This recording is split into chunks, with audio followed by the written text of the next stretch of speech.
प्रतियोगी विद्यार्थियों, एक बार फिर से आपका स्वागत है आपके अपने यूट्यूब चैनल प्रारंभ क्लासेज में। नदियां हम पढ़ रहे थे। नदियों के तहत हम पढ़े, पिछली वीडियो में हम लोगों ने देखा गंगा नदी तंत्र, और गंगा नदी तंत्र के बारे में पढ़ा। गंगा की सबसे बड़ी सहायक नदी यमुना के बारे में पढ़ा और कुछ उनकी सहायक नदियों के बारे में देखा। आज की वीडियो में हम इस डायग्राम के माध्यम से गंगा यमुना की सहायक नदियाँ, उनके उद्गम स्थल और वो कहाँ पर आकर के किस नदी से मिलती हैं, इसके बारे में देखेंगे। ध्यान ये रखना है कि पूरी वीडियो क्लास इसी मैप पर आधारित है, और जो यहाँ समझने वाली बात यह है कि आपको ध्यान देना होगा कि कौन सी नदी कहाँ, कैसे, कहाँ, किस जगह मिल रही है। ठीक है, सारी परीक्षाओं में काम आएगा। कुछ चीज़ें हम पीछे पढ़ चुके हैं, उसको हमने यहाँ नहीं लिखा है, बस हमने इस फिगर की शुरुआत की है उत्तराखंड से जब गंगा और यमुना प्रवेश करती हैं उत्तर प्रदेश में। तो पीछे की क्लास में आपको याद होगा कि गंगा बिजनौर जिले से प्रवेश करती है उत्तर प्रदेश में, और यमुना सहारनपुर के फैजाबाद से।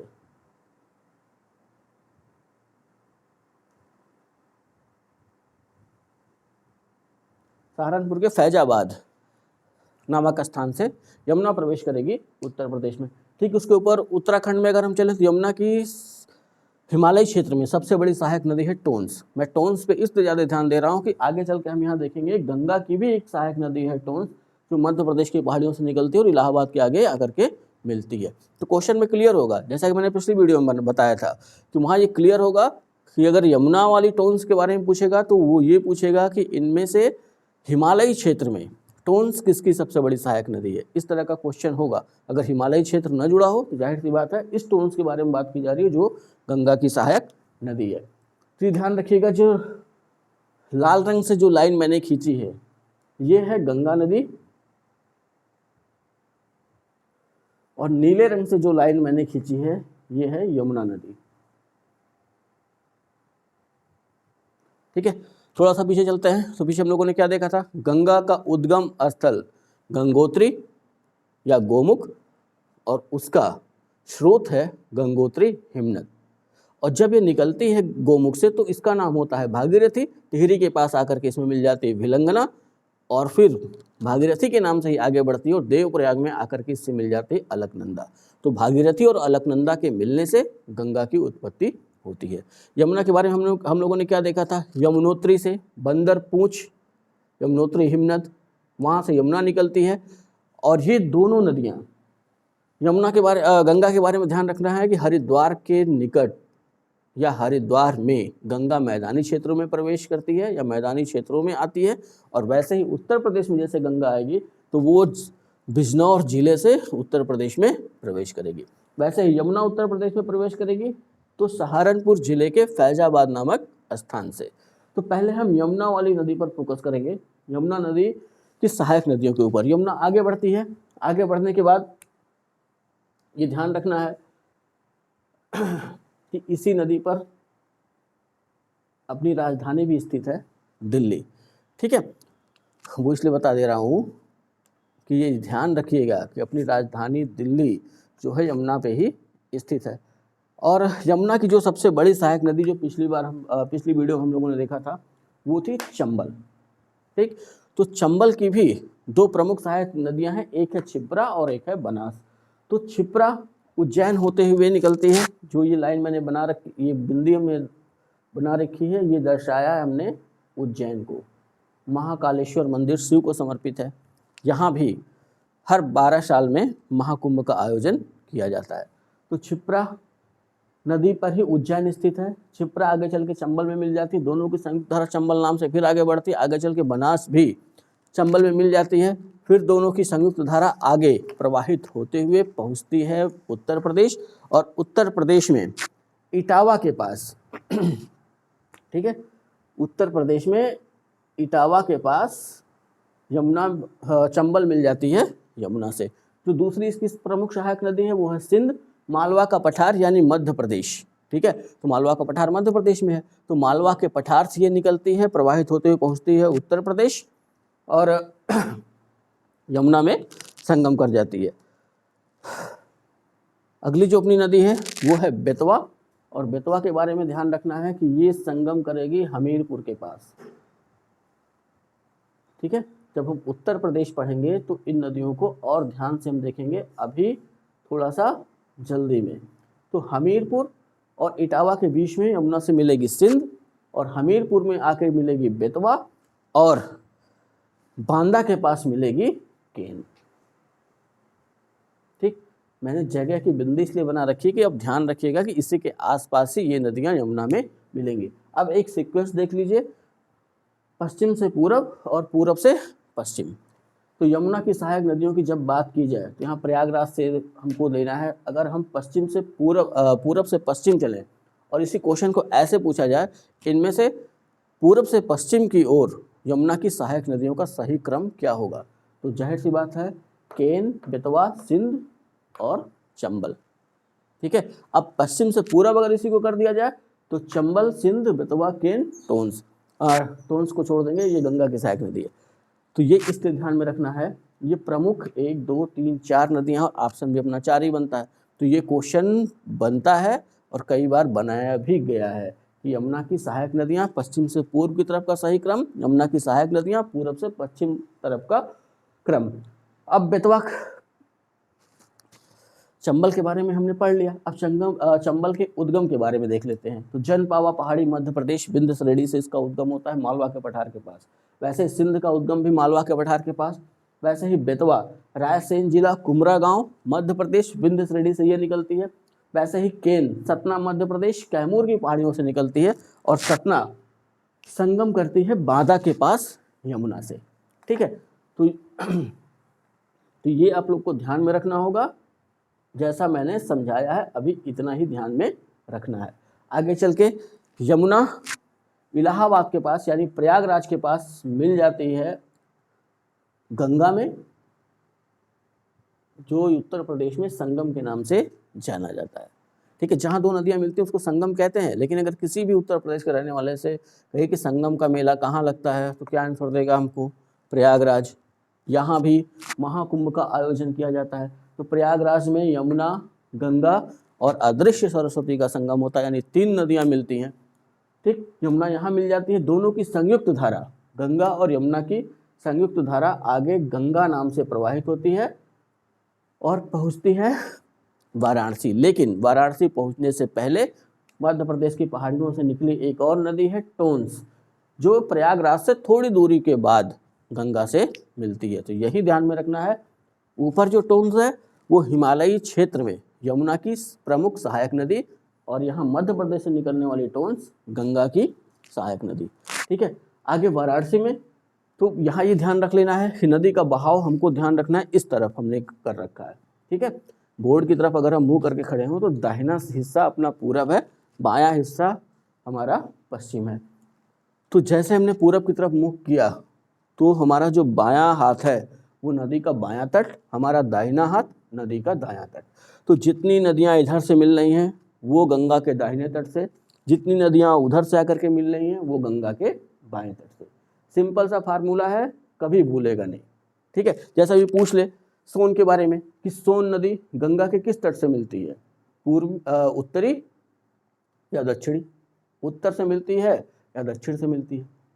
ठीक है, तो वैसे यहाँ ध्यान रखिएगा, वाराणसी के पास वरुणा नदी आकर के मिलती है गंगा से। वरुणा नदी का उद्गम भदोही के निकट मैदानी क्षेत्रों से माना जाता है। ठीक है, ये पहाड़ों के लिए जिम्मेदार नहीं है, भदोही बहुत 30 या 35 किलोमीटर दूर है बनारस से, और वरुणा का प्रवाह क्षेत्र भी ज़्यादा नहीं है। लेकिन ये ध्यान रखना है कि वाराणसी के नामकरण के पीछे वरुणा का नाम है। ऐसा माना जाता है कि वरुणा नदी और 80 घाट के नाम पर ही इस शहर का नाम वाराणसी पड़ा। वैसे तो प्राचीन काल में इसको हम काशी नाम से जानते थे। वाराणसी से आगे गाजीपुर में है एक कैथी नामक स्थान, और वो कैथी पड़ता है औड़िहार के निकट, और वहाँ आकर के मिलती है इससे गोमती। गोमती का उद्गम स्थल अगर देखें तो पीलीभीत जिला उत्तर प्रदेश, और वहाँ एक झील है जिसका नाम है फुलहर झील, वहाँ से ये नदी निकलती है। तो ये ध्यान रख लीजिएगा कि गोमती मैदानी नदी है, पहाड़ों से नहीं निकलती है। ठीक है, तो ऐसा क्वेश्चन बना सकते हैं, गंगा की प्रमुख सहायक नदी जो हिमालय से नहीं निकलती है। तो अपना आंसर क्या हो जाएगा? गोमती। गोमती निकल कहाँ से रही है? पीलीभीत, उत्तर प्रदेश। और जगह कौन सी, झील कौन सी है, फुलहर झील। गोमती की एक प्रमुख सहायक नदी है सई, जो जौनपुर के पास आकर के इससे मिलती है। तो लखनऊ, जौनपुर, ये दो ऐसे प्रमुख शहर हैं जो गोमती पर स्थित है। और भी हैं लेकिन अभी यहाँ इसी की चर्चा, सुल्तानपुर भी है लेकिन यहाँ अभी इसी की चर्चा कर रहे हैं। तो क्वेश्चन ये पूछता है कि गोमती गंगा में कहाँ से मिलती है। तो गोमती गंगा में या तो कैथी नामक स्थान ऑप्शन में दिया होगा, जिला पूछेगा तो गाजीपुर, और अगर और तहसील या ब्लॉक के संदर्भ में अगर पूछेगा तो औड़िहार। यहाँ पे गाजीपुर में संगम करती है गोमती। बलिया जिला, बलिया जिले से हमने क्या देखा था, बिजनौर से गंगा प्रवेश करती है और बलिया जिले से उत्तर प्रदेश से बाहर निकल जाती है, इसलिए यहाँ पे मैंने बलिया लिख रखा। बलिया के जैसे ही आगे गंगा पहुँचती है तो छपरा में आकर के मिलती है घाघरा। तो यहाँ ध्यान से समझ लीजिएगा घाघरा के संदर्भ में। अब हम इसको किस नाम से जानते हैं, सरयू। आधिकारिक रूप से सीतापुर से लेकर के छपरा के पास तक अब इस नदी का नामकरण हो गया है सरयू, वैसे घाघरा। अब ये नदी कैसे बनी, पहले हम ये देख लेते हैं। तो ये दो नदियों का, या कह सकते हैं कि प्रमुख तौर पे दो नदियां हैं, एक है शारदा या काली और दूसरी है घाघरा। ये दो नदियां सीतापुर के बहराम घाट के पास मिलती हैं और तब बनती है घाघरा या सरयू। अब ये ध्यान रखना है कि शारदा या काली कहाँ से निकल रही है, मिलाप हिमनद नेपाल, और ये घाघरा कहाँ से निकल रही है, मपचा चुंगो ग्लेशियर या हिमानी, और यह है कहाँ पे, मानसरोवर झील के निकट, और मानसरोवर झील तिब्बत। तो ये भी हिमालय पार की नदी हुई, ठीक है। जैसे ब्रह्मपुत्र, सिंधु और सतलज हिमालय पार की नदियां हैं, वैसे ही सरयू भी या घाघरा हिमालय पार की नदी है, ठीक है। शारदा और घाघरा इन दोनों का संगम होगा सीतापुर बहराम घाट, और ये संयुक्त धारा अब सरयू नाम से जानी जाती है। सरयू नाम से आगे प्रवाहित होते हुए आती है और इसी सरयू के तट पर बसा हुआ है अयोध्या, ठीक है। आगे ये धारा बढ़ती है तो एक नदी और आ रही है, नेपाल के रुकुमकोट से उसका उद्गम हो रहा है, उस नदी का नाम है राप्ती। राप्ती बरहज देवरिया के पास मिल जाती है घाघरा में, और दोनों घाघरा या सरयू में, फिर दोनों की संयुक्त धारा आगे छपरा के पास मिल जाती है गंगा में, ठीक है। यहाँ उत्तर प्रदेश वाले ध्यान रखेंगे कि राप्ती का सरयू से संगम कहाँ हो रहा है, बरहज में, और बरहज किस जिले में है, देवरिया में, ठीक है। और ये नाम पे ध्यान रखिएगा कि पेपर बनाने वाला घाघरा भी दे सकता है, सरयू भी दे सकता है, ठीक है। तो एक ही नदी का नाम है, इसका उद्गम देख लीजिएगा। घाघरा जब भी पूछेगा हमारा आंसर क्या होगा, मपचा चुंगो हिमनद मानसरोवर झील तिब्बत, ठीक है। वैसे अगर शारदा या काली गंगा ऐसा पूछ ले तो यहाँ आंसर क्या होगा, मिलाप हिमनद नेपाल। ये दोनों नदियाँ मिलती कहाँ पे हैं, सीतापुर के पास बहराम घाट। वहाँ से फिर संयुक्त धारा घाघरा या सरयू नाम से आगे बढ़ती है और बरहज देवरिया में इससे आकर के मिल जाती है राप्ती। राप्ती का उद्गम रुकुमकोट नेपाल, ठीक है। फिर ये सरयू पहुँचती है बिहार और छपरा के पास मिल जाती है गंगा में, ठीक। छपरा और पटना के बीच में एक और नदी है जो मध्य प्रदेश से निकल रही है, जिसको हम कहते हैं सोन। तो सोन अमरकंटक पहाड़ी के सीसाकुंड से निकलती है, और अगर जिले वाइज देखें तो अनूपनगर जिला है मध्य प्रदेश, ठीक है। तो ये ध्यान रख लीजिएगा, या तो अमरकंटक पहाड़ी देता है ऑप्शन में या सीसाकुंड देता है, तो दोनों ध्यान में रखिएगा। सोन का उद्गम मध्य प्रदेश, अनूपपुर जिला से अमरकंटक पहाड़ी सीसाकुंड। यहाँ से सोन प्रवाहित होते हुए पहुँचती है उत्तर प्रदेश के पास, वहाँ आकर मिल जाती है रिहंद, और रिहंद का उद्गम मतिरंगा पहाड़ी सरगुजा छत्तीसगढ़, ठीक है। पहले मध्य प्रदेश में था, लेकिन जब मध्य प्रदेश का बंटवारा हो गया तो छत्तीसगढ़ में यह स्थान चला गया। तो रिहंद उत्तर प्रदेश में आकर के मिलती है, इसी पर रिहंद बांध बनाया गया है उत्तर प्रदेश में, ठीक। रिहंद को रेणुका नदी के नाम से भी जानते हैं। रिहंद बांध के पीछे जो झील बनी हुई है, पंडित गोविंद वल्लभ पंत सागर। रिहंद सोन से मिलती है, फिर सोन आगे प्रवाहित होते हुए पहुँचती है बिहार, पटना के पहले ये मिल जाती है गंगा में, ठीक है। एक और नदी जो गंगा के बाएं तट से मिल रही है वो है सोनपुर के निकट गंडक। और गंडक के उद्गम के संदर्भ में ध्यान रखना है कि गंडक भी दो धाराओं से मिलकर के बनती है, एक है काली गंडक और एक है त्रिशूल गंगा। तो धौलागिरी और एवरेस्ट, धौलागिरी के पास से निकल रही है काली गंडक, और एवरेस्ट के बीच, धौलागिरी और एवरेस्ट के बीच से ही ये दो धाराएं निकलती हैं। तो एक निकल रही त्रिशूल गंगा और एक निकल रही काली गंडक। काली गंडक नेपाल में इनका संगम हो जाता है और गंडक नाम से ये प्रवाहित होते हुए सोनपुर के पास, ठीक है, ऐसा माना जाता है पटना और सोनपुर के बीच में इसका संगम हो जाता है गंगा से। ठीक है, एक है बूढ़ी गंडक जिसका उद्गम स्थल है नेपाल। उसके आगे हम चलें तो बिहार का शोक कही जाने वाली एक नदी है जिसको सब लगभग जानते हैं, थोड़ी बहुत तैयारी करने वाले, कि बिहार का शोक किस नदी को, कोसी। क्यों? क्योंकि रास्ता परिवर्तन अधिक करती है। रास्ता परिवर्तन का मतलब कि आज जिस क्षेत्र से बह रही है कल अगले क्षेत्र से बहेगी, और जब वो प्रवाहित होगी तो अपने साथ सारे अवसाद लेकर के सारे अवसाद उसका रास्ता रोक देते हैं। जब उसमें जल बढ़ जाता है तो नदी क्या करती है, अपनी धारा को बदल देती है, तो इसलिए इसको बिहार का शोक कहा जाता है। कोसी के संदर्भ में ध्यान दे लीजिएगा, इसका थोड़ा कॉन्सेप्ट अलग है। इसका उद्गम गोसाई था, तिब्बत। जितनी नदियों का उद्गम तिब्बत से हो रहा है, दिमाग में सेट कर लेना है कि वो सारी की सारी नदियां हिमालय पार की नदियां हैं। हिमालय पार का मतलब कि इन नदियों का उद्गम हिमालय के निर्माण से पहले हो चुका था, या हिमालय के निर्माण से पहले ये नदियां प्रवाहित होती थी। तो ऐसे जितनी भी नदियां हैं इनको हम कहते हैं हिमालय पार की नदियां। ठीक है, यानी इनका मुख्य स्रोत है ट्रांस हिमालय, और ट्रांस हिमालय हिमालय से पहले उसकी संरचना बन चुकी थी। तो ये कॉमन सेंस है, ये ध्यान में रखना है। तो गोसाई थाप तिब्बत से जब निकलती है तो इसको वहाँ पे अरुण या अरुणा नाम से जाना जाता है। और वहीं नेपाल से 7 नदियाँ, सुनकोसी, दूधकोसी, ऐसे करके 7 नदियाँ हैं, वो धाराएं एक साथ मिलती हैं और आकर के नेपाल में ही मिल जाती हैं अरुणा से। नेपाल की 7 नदियाँ या 7 धाराएं और गोसाई थाप से निकलने वाली अरुणा जब ये मिलती है तो मुख्य नदी बनती है कोसी। कोसी कुर्सेला बिहार के पास मिल जाती है गंगा में। ठीक है, उसके बाद सबसे आखिरी प्रमुख नदी जो गंगा के बाएं तट से मिलती है वो है महानंदा। दार्जिलिंग की पहाड़ियों से इसका उद्गम है, और फरक्का यानी पश्चिम बंगाल उसकी थोड़ा सा पहले ये मिल जाती है गंगा में। अब यहाँ पे ध्यान देने वाली बात जो है वो ये है अपनी गंगा और ये फरक्का बांध। तो जैसे ही फरक्का के पास ये नदी पहुंचती है 2 धाराओं में बढ़ जाती है या 2 वितरिकाओं में बढ़ जाती है गंगा। एक चली जाती है दक्षिण की तरफ, इसको हम जानते हैं हुगली नाम से। ठीक है, और फरक्का के आगे ये गंगा फिर से हो जाती है भागीरथी। ठीक है, तो ये ध्यान में रखना है, ये भागीरथी ही क्या है, गंगा ही है। ठीक, ये मैंने सीमा बनाई है बांग्लादेश की। ठीक है, तो फरक्का और बांग्लादेश पहुंचने के बीच जो ये नदी है ये जानी जाती है भागीरथी नाम से। एक बार फिर कॉन्सेप्ट क्या है, जब गंगा का उद्गम हुआ तो जो मुख्य धारा है वो भी भागीरथी नाम से जानी जा रही है, और जब गंगा फरक्का से आगे भारत को जब छोड़ रही है तब भी ये भागीरथी नाम से ही जानी जा रही है। जैसे ही बांग्लादेश में पहुंचेगी इसका नाम क्या हो जाएगा, पद्मा।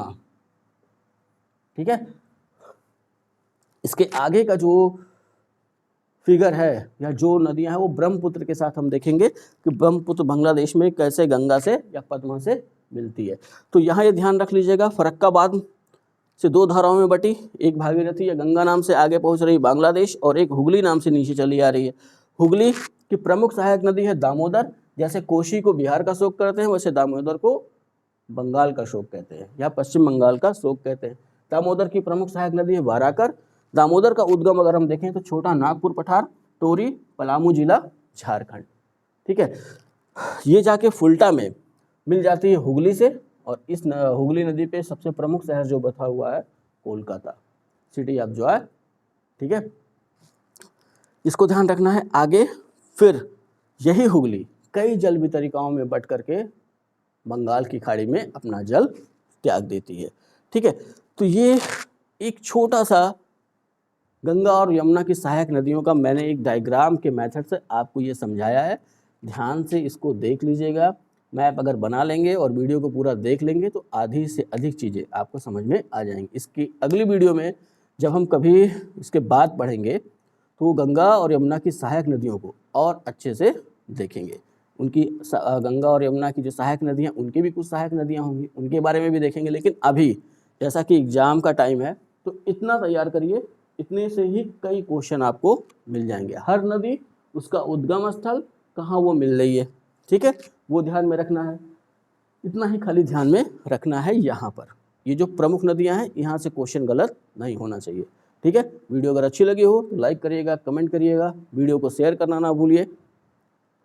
चैनल को अगर अभी तक सब्सक्राइब नहीं किया है तो चैनल को सब्सक्राइब करें और साथ ही अन्य विद्यार्थियों को भी अपने चैनल के साथ जोड़ें। जब मिलेंगे नेक्स्ट वीडियो में तो हम देखेंगे ब्रह्मपुत्र नदी तंत्र, और साथ ही साथ अब 1-2 दिन में मैं आपको करंट की भी क्लास दूंगा।